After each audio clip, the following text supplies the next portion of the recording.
Section 1. You will hear a woman booking a bicycle tour over the phone. First, you have some time to look at questions 1 to 4.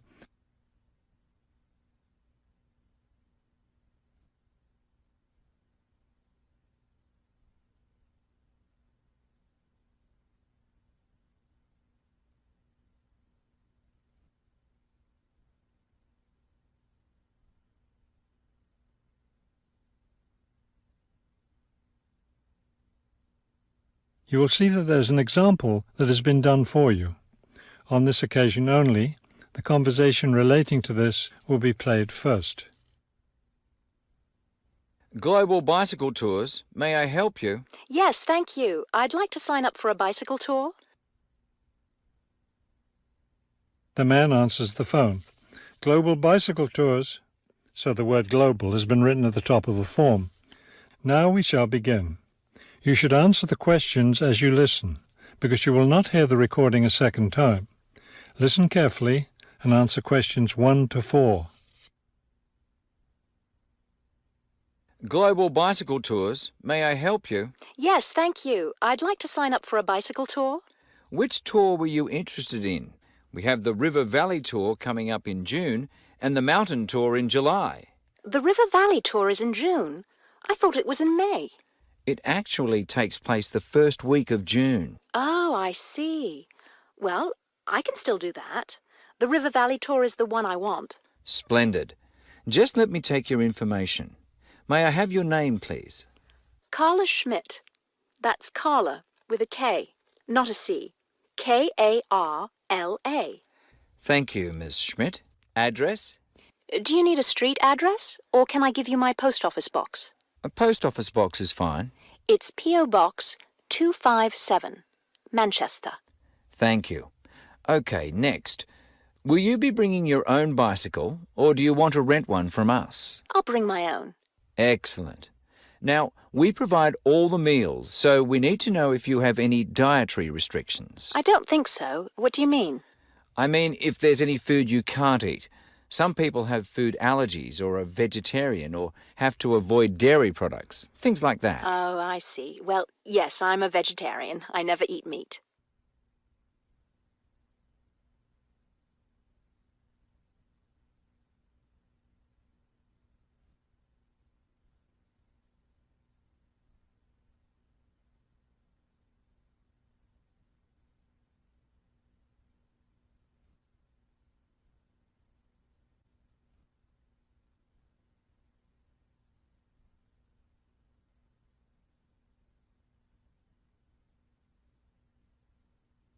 Now listen and answer questions 5 to 10. All right, I'll make a note of that. Now, the total cost of the tour is $750. That much? The price includes everything. Food, hotel, transportation, everything. Everything? Yes, everything. The only other thing is you'll want to tip the tour guide.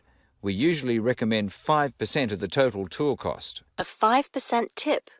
I guess that's reasonable. In order to reserve your space on the tour, I'll need a 30% deposit. Do you need that right away? We generally ask for the deposit at least 4 weeks before the tour begins. The River Valley tour begins, 6 weeks from now. So you'll need to pay the deposit in 2 weeks. I think I can do that. I wonder if you could tell me something. How will our luggage be transported? Do we carry it on our bicycles? No, you leave that to us. We have a van that carries your luggage from hotel to hotel each day, so you don't have to worry about it. Great. I have a luggage rack for my bike, but I guess I won't have to bring that. No, you won't. But there are a few items we recommend that you bring. We can't control the weather, so you should bring a raincoat or rain gear. Yes, that's a good idea. And I should have my own spare tire too, shouldn't I? Actually, you don't need that, as our guide always carries some. And of course, you won't need maps either, since our guide has the route all planned. What about a water bottle? I'll need that, won't I? Yes, you should definitely have a water bottle. A camera would be a good idea too, since that tour goes through some very scenic areas. I have a guidebook of that area. I wonder if I should bring it along. We don't recommend guidebooks. It would just be extra weight, and the tour guide knows a great deal about the area. Yes, I see. Is there anything else I need to know? I think we've covered the important points. I'll send you a tour brochure, and you can call again if you have any questions. Thank you very much. That is the end of section 1.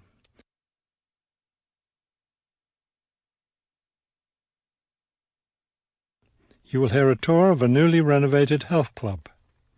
First, you have some time to look at questions 11 to 15.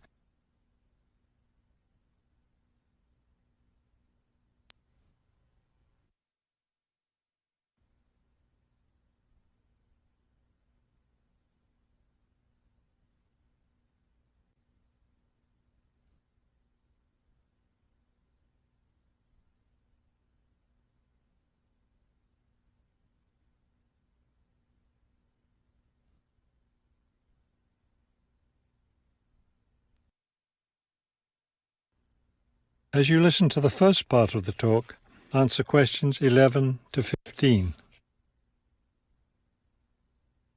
Thank you all for coming to see the new renovations to the Hartford Health Club.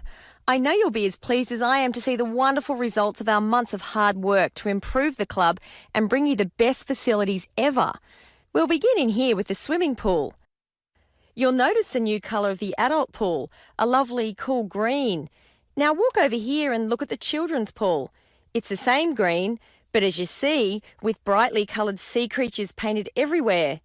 Both of the pools needed painting, not only for maintenance, but I think the new colour greatly improves the atmosphere of this part of the club.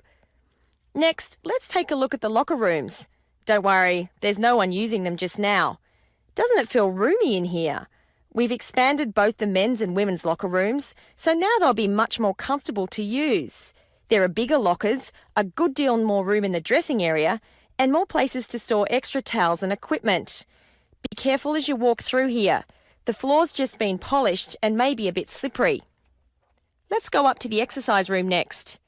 Here, you'll notice a new floor. Walk on it. Doesn't that feel comfortable? It's a special material, softer than the old floor, an ideal surface for jogging and exercising. They had to move all the exercise equipment out while they were working on the floor, but don't worry, it will be brought back in before the end of today. Let's step outside now and look at the tennis courts. We haven't done a great deal here except to the equipment. We replaced all the nets and the ball throwing machine. Otherwise, everything is the same as it was before. Let's walk down this hallway, and here we are at the club store in its new location. We thought here by the entrance was a better place for it than where it used to be by the swimming pool. But it still has all the same items for sale, sports equipment and clothes in the club colours.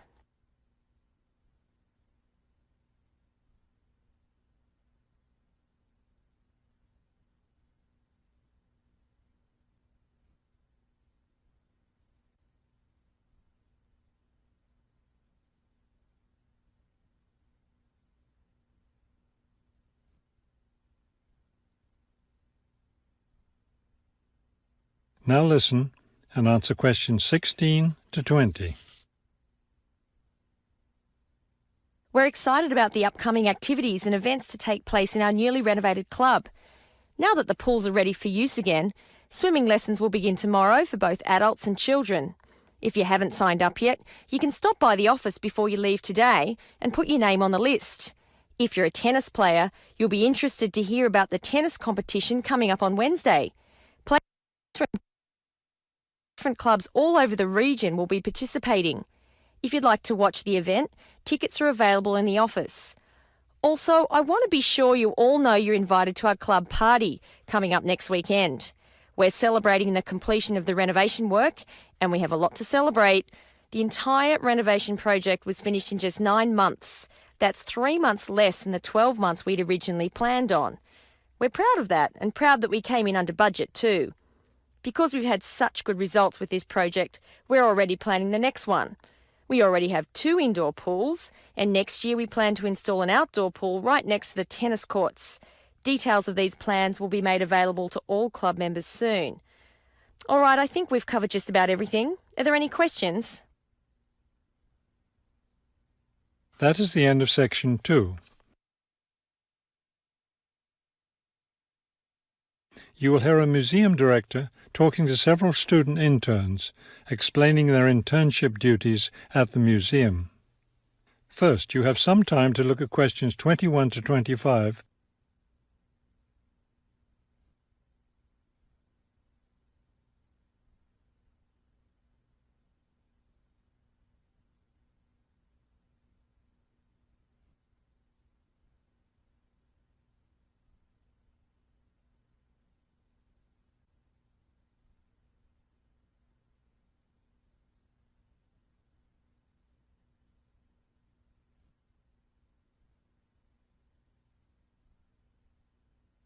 As you listen to the first part of the conversation, answer questions 21 to 25. Welcome to the City Museum of Art. I'm Dr. Shirley Johnson, the director of the museum's internship program. Today, I'll be giving you an orientation to the museum and our museum administrator's internship program. Will we get a chance to tour the museum today? Yes, we'll start right now with a tour of the building. We'll skip the basement. Most of that part of the building is devoted to art conservation, which won't be part of your internship. Let's begin here on the ground floor with the museum offices. I guess this is where we'll be spending most of our time, helping with the office work. You'll spend some time working in here so you can learn what the administrative duties involve. But you'll also get a chance to experience all aspects of museum work. This room in here is the Museum Tours office. I'm interested in that. I'd really like to help out with the tours. That's great, because you'll all have a chance to lead some tours and maybe even to develop a tour of your own, too. Let's go up to the second floor now. This is the boardroom in here, isn't it? Will we get to go to board meetings? Only members of the board of directors attend those. Now, back here behind the galleries are the classrooms. You're all welcome to attend any class you want at no charge. But we won't be teaching any, will we? No, the staff of the education department is responsible for that. Let's move up to the third floor now and the research department. Each of you will spend some time working in here. Great. I'd like to help with the research. We're working on some very interesting research projects right now. Also, as an extension of your research work, you'll probably contribute to some of the museum's brochures. I'm looking forward to that. I like writing about art. Another thing I've been hoping to be able to do is meet some artists. You're in luck then. We've planned a reception for the first day of your internship, and you'll have the chance to meet several local artists then.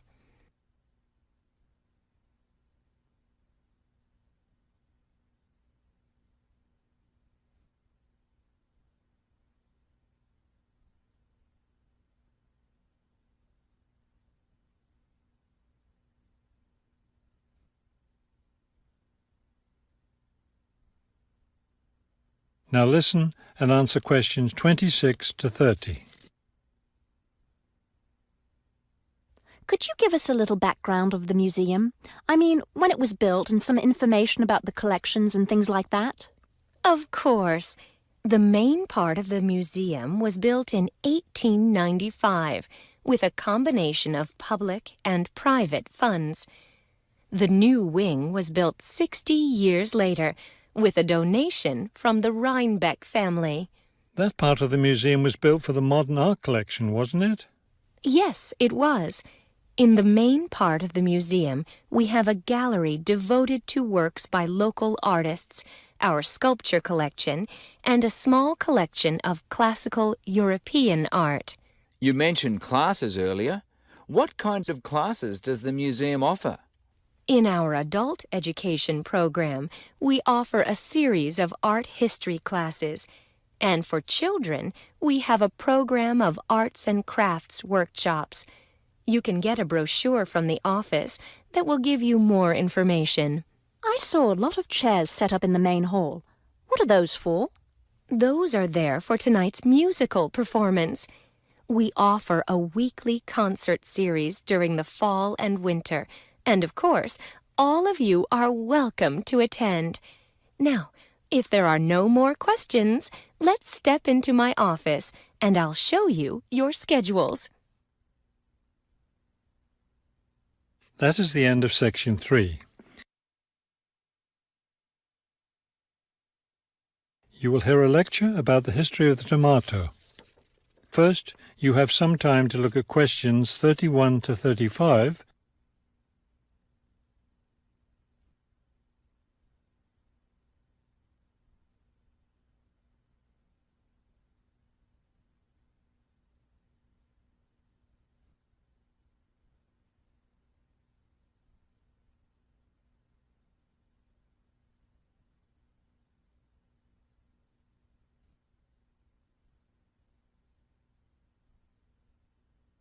Now listen carefully and answer questions 31 to 35. The tomato is a popular vegetable, which figures in the cuisine of many countries around the world. It is particularly prominent in Italian cooking, but it was unknown in Europe until Spanish explorers brought it back from the Americas. The tomato originated in the highlands of Peru. From there, it eventually found its way to Mexico, where it was cultivated by the Aztecs. The Aztec tomato wasn't the large red vegetable we know today. Rather, it was small and yellow. When this small round fruit arrived in Italy, it was named golden apple for its bright yellow color. You'll notice I just called it a fruit. That's because a tomato is botanically a fruit, even though most everyone calls it a vegetable. The actual word tomato comes from the Aztec name for the vegetable, meaning plump thing. The tomato arrived in Europe in the 1500s and quickly became a popular food in Spain and Italy. In the late 1600s, the Italians began publishing recipes that used tomatoes. The British, however, had a different attitude toward the vegetable. It was grown as an ornamental plant in Britain in the 1600s, but it wasn't eaten because it was thought to be poisonous. It wasn't until the 1700s that tomatoes became part of the daily diet in Britain.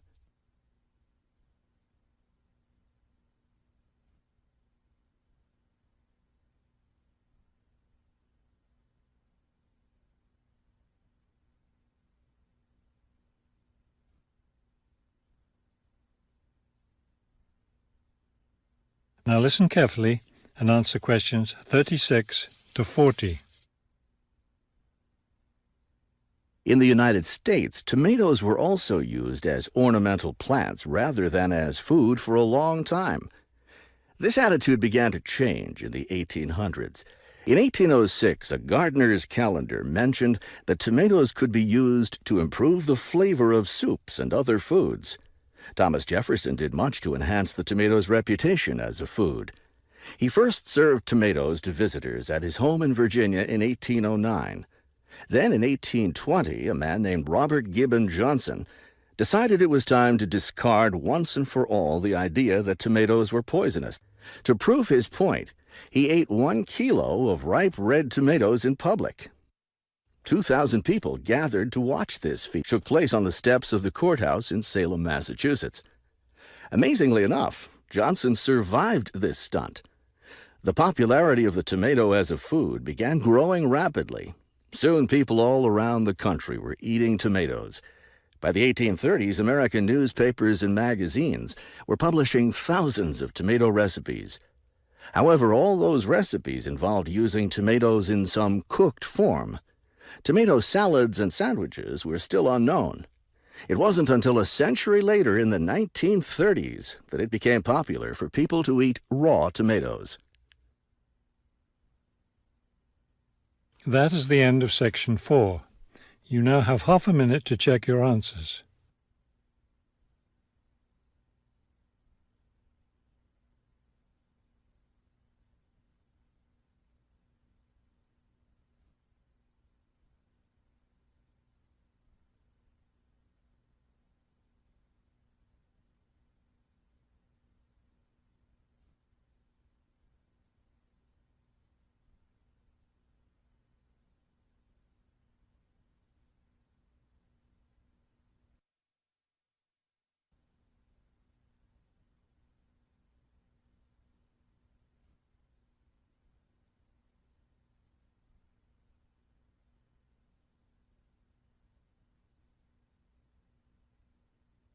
You will now have 10 minutes to transfer your answers to the listening answer sheet.